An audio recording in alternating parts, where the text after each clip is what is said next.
Qual a primeira coisa que vem na mente quando você escuta o nome de Boécio? Pode ser que você pense no autor da Consolação da Filosofia, ou num tradutor de obras de Aristóteles, ou um filósofo misto romano morto pelo rei, ou mesmo, nossa, acho que já escutei esse nome antes em algum lugar. Realmente, Boécio foi um homem complexo, mas nesta conferência ele vai ser considerado como o ponto de convergência entre a patrística e a escolástica medieval. Esta vai ser a chave de leitura para a nossa investigação sobre a sua vida, obras, e vamos expor duas das suas ideias como exemplos desta convergência. Anicius Manilius Severinus Boëthius nasceu em Roma por volta do ano 480. Então, sim, ele era romano, mas um romano de quando Roma já não era aquilo que era antes, já não era o esplêndido império. Roma já tinha sido saqueado pelo rei Alarico e seus bárbaros, visigodos no ano 410 e também pelos vândalos no ano 455. Já tinha perdido muito território e o último imperador romano, Romulus Augustinus, foi deposto pelo oráculo, quem se autoproclamou rei da Itália no ano 476. Mas então, que tipo de romano era Boécio, já que Roma tinha caído em decadência? Bom, pode ser que Roma já não era aquilo que era antes, mas as tradições e muitas das instituições romanas continuaram ainda em pé sobre os reis visigodos e depois ostrogodos. Dizem que o Senado romano não desapareceu por completo até meados do século VII. O próprio pai de Boécio foi feito cônsul no ano 478. Isso foi já depois da caída de Roma, não? Já com isso dá para ver que ele vinha de uma família muito importante na sociedade romana. Ele teve uma formação clássica muito boa, pelo qual ele podia ler muito bem latim e grego, que é uma coisa que será muito importante, como veremos. Alguns até acham que ele foi formado em Atenas ou Alexandria, coisa que explicaria o seu domínio da língua grega e latina, e o seu conhecimento das obras e escritos de Platão, Aristóteles e Porfírio. Ele mesmo chegou a ser cônsul no ano 510, quando ele tinha somente 25 anos, muito jovem. Mas, para Boécio, a sua maior glória foi, segundo ele relatou no seu livro A Consolação da Filosofia, ver os seus dois filhos juntos como cônsules no mesmo ano, 522. Essa glória se seguirá pela caída desse grande homem o ano seguinte, quando ele foi acusado de traição e aprisionado pelo Teodorico, rei dos ostrogodos. Seguramente foi pela suspeita que ele era simpatizante de Bizâncio, uma potência rival na época. Ele ficaria mais ou menos um ano em prisão para depois ser cruelmente executado. Não entramos em detalhes, foi muito cruel.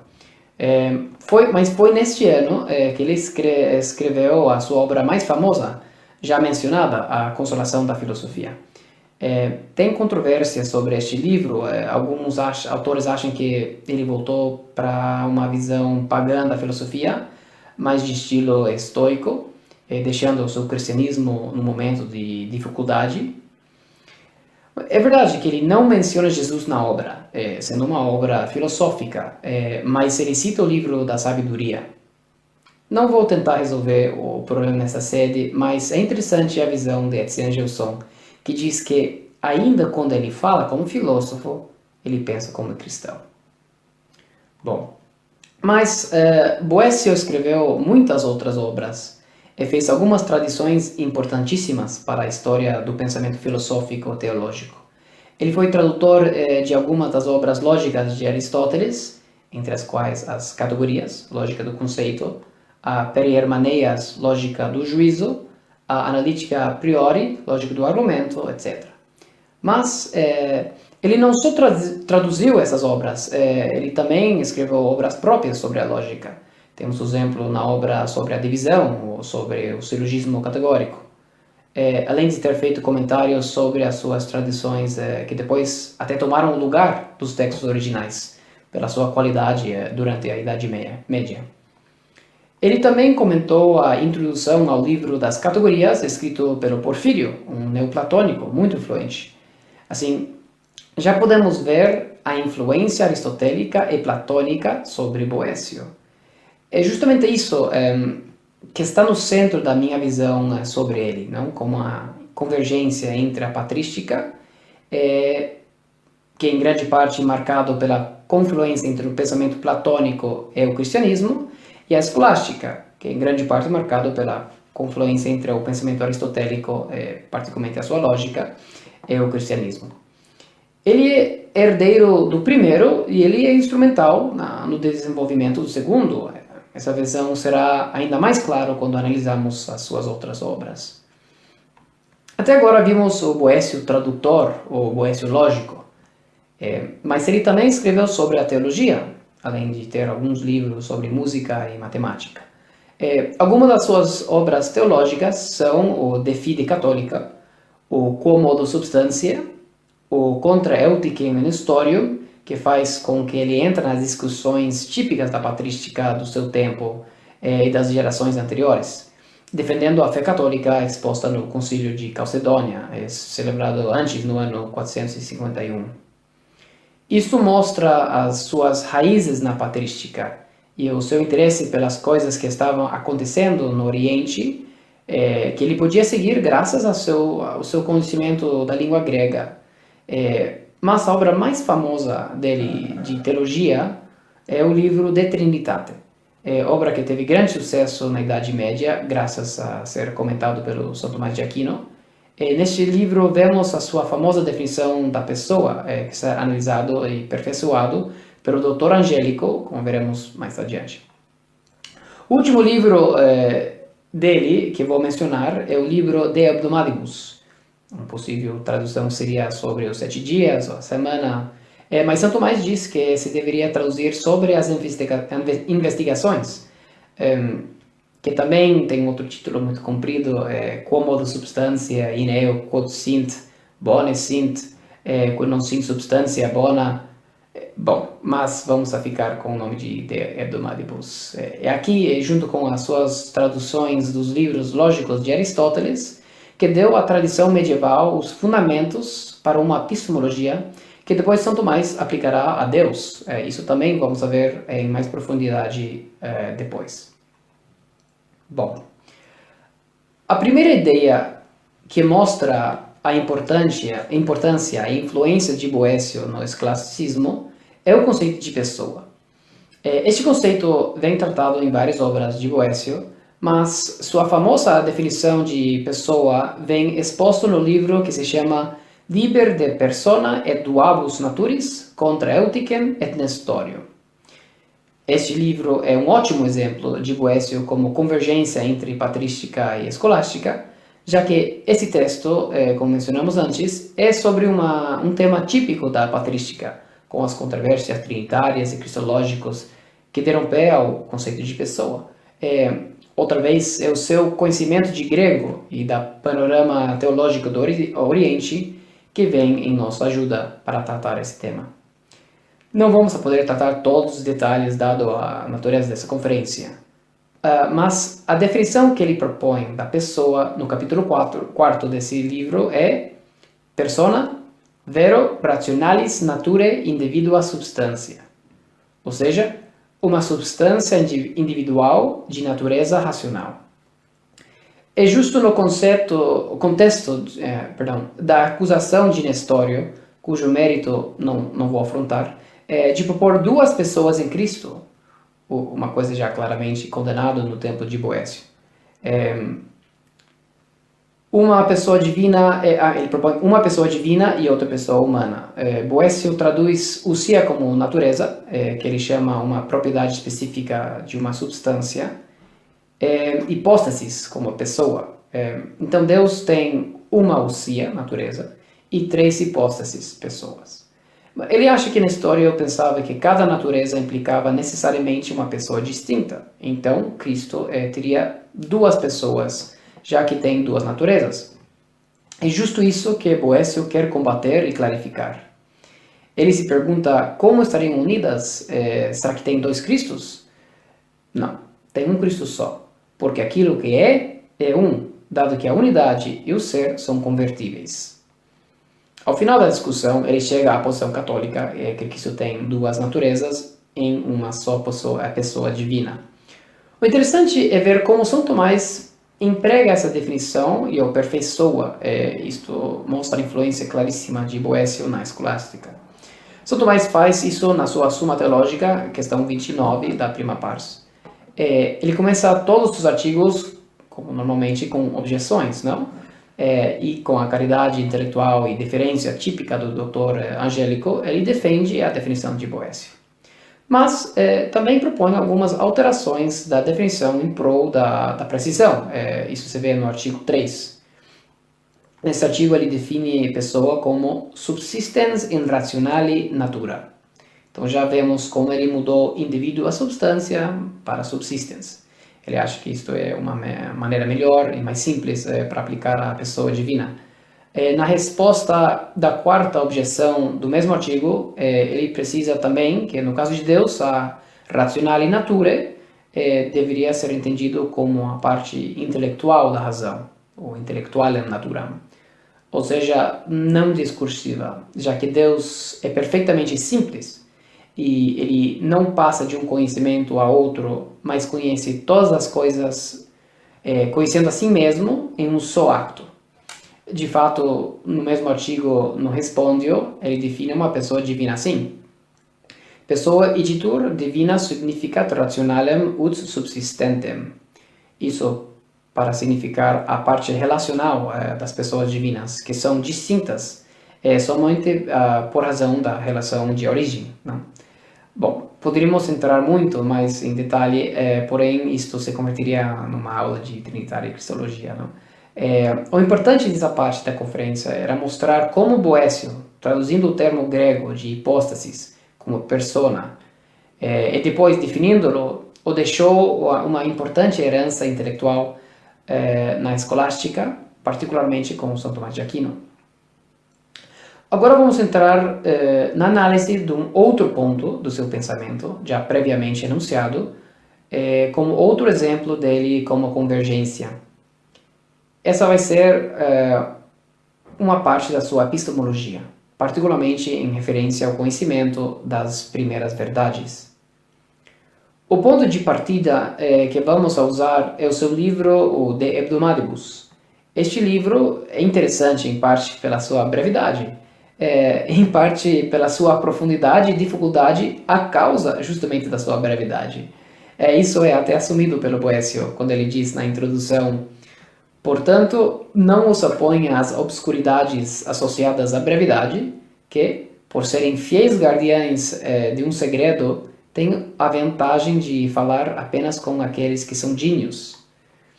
Não sei se você se sente digno de entender a Boécio, realmente é complicado, mas graças a Deus temos Santo Tomás de Aquino, uma das inteligências mais iluminadoras da história, que nos ajuda a compreender esta obra tão densa. A estrutura deste livro é o seguinte: ele começa com um prólogo, do qual já citamos uma parte, depois ele põe como fundamento os axiomas e regras a seguir, antes de entrar na questão mesma. A continuação, ele chega à solução da questão, e depois ele põe objeções e respostas às objeções. Dá para ver que é quase uma quaestia disputata, no ante litteram. Poderia ter sido um modelo para o futuro. Né? O coração deste livro é o seguinte: a pergunta: qual é o modo como as substâncias são boas em virtude do fato que existem quando não são bens substanciais? Só Deus era o bem substancial, não? Esta questão é também interessante porque é muito semelhante a uma pergunta feita no diálogo de Platão, o Eutífro. Os deuses amam a piedade porque é piedosa, ou é piedosa porque os deuses o amam? Toda a discussão dessas duas perguntas é sobre as coisas, se eles tenham qualidades, ou seja, bondade e piedade, intrinsecamente ou só extrinsecamente, enquanto dependem de uma causa transcendente, que é Deus ou pela bondade substancial dos deuses, não? Essa, então, é uma possível influência platônica a mais no pensamento de Boécio. Mas para nós, o ponto desse livro no qual nós vamos a concentrar são as axiomas que ele expõe como necessários para a resolução deste problema. O axioma é o seguinte: uma concepção pertencente ao entendimento comum é uma afirmação que alguém aprova uma vez que tinha sido ouvida. Existem dois tipos. O primeiro é comum no sentido que é de pertence a todos os homens. Por exemplo, se você tirar iguais de dois iguais, o que resta são iguais. Ninguém que o entenda nega. O outro tipo pertence apenas aos aprendidos, mesmo que provenha de conceito que pertencem ao entendimento comum. Por exemplo, coisas que são incorpóreas não estão em um lugar. E outros que os aprendidos, mas que outros são entendidos por os aprendidos, não? Mas não os não instruídos reconhecem. Termina a citação. Até a interpretação, a tradução da citação é um pouco livre. No que nos diz respeito à apreensão ou conhecimento de um primeiro princípio, uma concepção pertencente ao entendimento comum, não é fruto do discurso, mas é conhecido ao ser ouvido, audita, em um momento, não por raciocínio. Não? Isso parece apontar para os primeiros princípios, são verdades primitivas imediatas. Não? Também nos dá motivos para entendê-los, apenas necessitando de compreensão dos termos da proposição, a fim de aprender imediatamente a sua verdade. Além disso, para evitar o mal-entendido, deve-se notar que aqui, para Boécio, essas concepções não são apenas conceitos únicos, não, como gato, mas anunciados completos, declarações ou anunciações.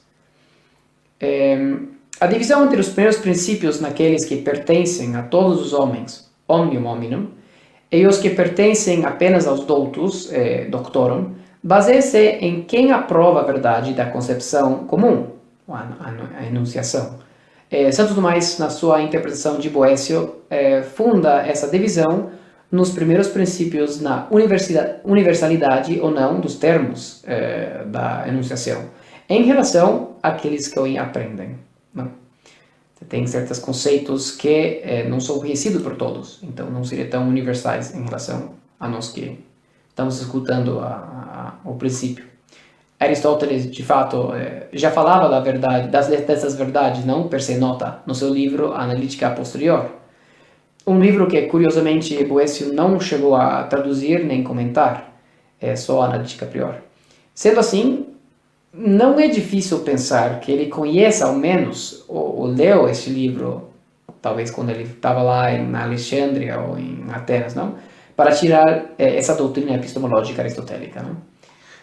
Vemos deste modo que ele expõe uma questão possivelmente influenciada pelo Platão, mas os elementos para resolver possivelmente influenciado por Aristóteles, que também é uma combinação interessante, coisa também que São Tomás de Aquino fará muito. De fato, São Tomás, no comentário a esta passagem, usa um argumento de Aristóteles, expondo-lo da seguinte maneira, não? E vai assim a cita: algumas proposições devem ser conhecidas pelas outras, não? Agora, isso não pode prosseguir para o infinito, portanto, devemos chegar a algumas proposições que são imediatamente conhecidas. Consequentemente, elas são chamadas de concepções comuns da mente. Fim da citação. Este é um raciocínio típico, baseado no princípio da impossibilidade de um retorno ao infinito. Dado que é óbvio que conhecemos pelo menos algumas coisas, devem existir verdades que são basilares e que não dependem de outras. São Tomás de Aquino usará esse princípio das verdades per se nota e a sua divisão em dois tipos, o comum e o direcionado aos doutos, logo na Suma Teológica em relação ao conhecimento de Deus. Este vai ser justamente o início da Suma Teológica, na questão 2, artigo 1, onde que ele pergunta se a existência de Deus é autoevidente. Toda a questão será sobre se a existência de Deus entra na categoria de uma concepção pertencente ao entendimento comum ou há uma verdade que deve ser demonstrado com argumentos baseado em outras verdades, que seriam de entendimento comum. A conclusão do debate vai ser que sim e não, típico da escolástica, não? Ou seja, a existência de Deus não é uma verdade per se nota quod nos, para nós, mas sim é uma verdade per se nota, ou seja, conhecida por si mesmo, in se. Eu diria per se nota aos doutos, ou melhor dito, para o único verdadeiramente douto, que é Deus mesmo, não? Isso assim, já que para captar uma verdade dessas é necessário conhecer os termos do juízo. No caso do juízo, Deus existe, não conhecemos completamente o termo Deus. É uma coisa que vai além de nossa capacidade, não? Então, não entendemos que ele pertence necessariamente à existência. Só Deus é o douto, ou o conhecido, é o aprendido, que conhece perfeitamente si mesmo. E também, obviamente, vê o nexo necessário entre o sujeito e o predicado, não? Ou seja, que Deus, que a sua a essência de Deus inclui necessariamente a sua existência, o seu ser. Isso porque ele é totalmente simples, não? Isso, de fato, será a base do argumento que, posteriormente, em via Judici, dará a diferença real entre o ser e a essência nas criaturas, já que só em Deus os dois não têm uma distinção real. Tudo isso mostra a importância do princípio boéciano e as consequências lógico-teológicas que vão a ter depois do pensamento em São Tomás de Aquino. Isso é um exemplo claríssimo da importante influência na escolástica posterior. Bom, então, já vimos que o Boécio, na sua biografia e obras, mas nesta exposição nós focamos na nossa proposição inicial, que era que serviu de título dessa conferência, o Boécio, Convergência da Patrística e a Escolástica. Vimos que ele foi formado com um conhecimento de latim e grego, que lhe deu a possibilidade de conhecer as duas tradições clássicas filosófico-teológicas. Vimos também como ele juntou Platão e Aristóteles no seu pensamento. Podemos dizer que são as duas escolas que mais definem a base filosófica da patrística, com a sua influência platônica, e a escolástica, com sua influência aristotélica, particularmente a lógica, também graças às tradições de Boécio. Depois vimos um exemplo da sua influência na escolástica na pessoa de São Tomás de Aquino, com o entendimento do conceito de pessoa na sua base de hipóstase, e depois as definições, e como São Tomás aperfeiçoa a definição de pessoa posteriormente. E também um ponto da epistemologia das verdades basilares é a sua divisão feita entre aquelas verdades conhecidas pelas pessoas comuns e aquela só para os doutos. Portanto, podemos afirmar a importância desse autor na história da filosofia e teologia como realmente uma convergência entre a patrística e a escolástica.